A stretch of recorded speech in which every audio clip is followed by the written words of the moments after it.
in the stars' unceasing journey, when his sidereal clock shall pretend that time is naught.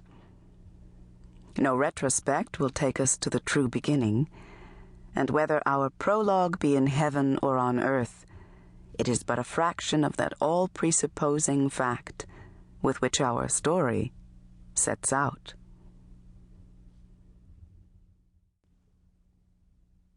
Chapter 1.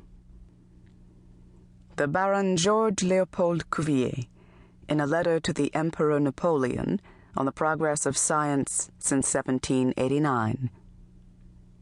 Sire, the natural history of living beings poses, above all, complications the mind has no conjectures on which to base a previous state.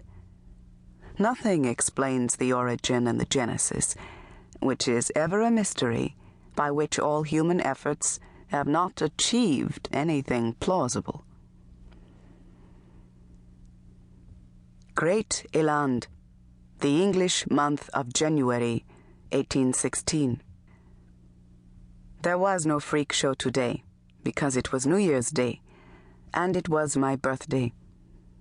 It was the coldest Paris winter anyone could remember, and the city was blanketed in snow. Ice creaked on the Seine, and hundreds of skaters glided over its surface.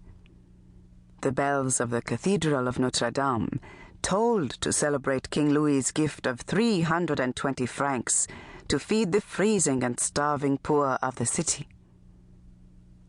I imagined my friends, other freaks of nature, other things that should never have been born, gathering on the cobblestone courtyard of 188 Rue Saint-Honoré, getting ready to make their way to Warren's Nest Tavern to celebrate the day.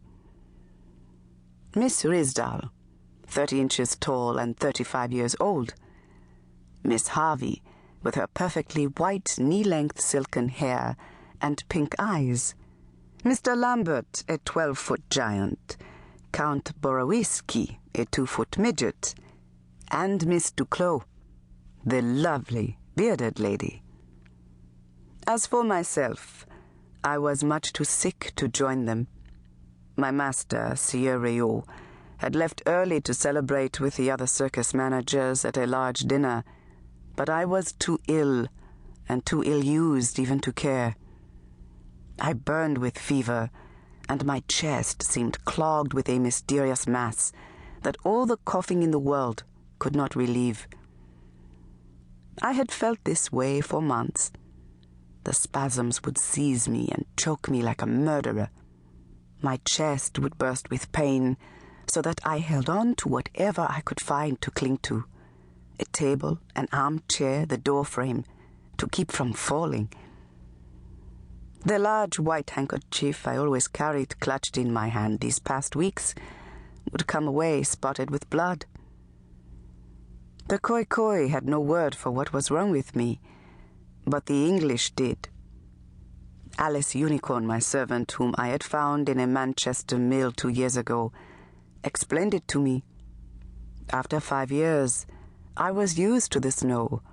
I knew how it felt against my skin, could taste its cold wetness when it fell against my lips, knew its special chill in my bones.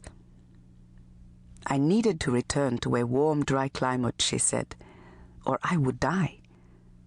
In other words, I needed to return home to the Cape of Good Hope where I had been born, and where my brothers and sisters were.